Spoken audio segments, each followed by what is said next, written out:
At muli kong ginamit ang babaeng dekuryente. Dito anabangan ko ang pusa na may pakpak dahil dyan na flicker ako pero walang kwenta ginawa ko. Sa mga oras na ito iniwan ko na lang si Leslie para maghanap ng mabibiktima ay nagpunta ako sa lugar na hindi mo makita ang pagmamahal ko sa'yo charot. Nang biglang napaangat ako nag-aabang pala si Boy Bohawi yawa kaya naman lumapit ako at nagtipi-tipi sa harap niya. Biglang napalaban si Boy Bohawi at nakita kong paparating si Diwata na may dalang Shekyan Joy kaya naman hinaranggan ko pa at maunahan ako sa pagpapak sa kanya. Naglulo muna ako bago ko jutayin si Boy Bohawi yan kisay ka na.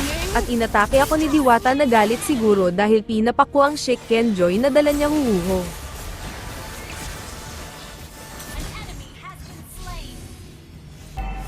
Dito ay naisahan ako ni Boy Bohawi, kaya naman masaya ka na wala kang jowa ka muna eh. Dito ay hinanap ko ang pakemo si Boy Bohawi, pero nabigo ako dahil hindi ka na pala mahal ng mahal mo kawawa ka naman. Inaabangan na pala ako ng babaeng hindi marunong magsuklay kaya napatakbo ako naalala ko lumilipad nga pala ako. Muli na naman nag-cruise landas namin kaya hindi ko na siya napatawad pero makapal talaga ang mukha mo kaya naman nagtipi na lang ako para makabawi. Lightning strike! Shut down!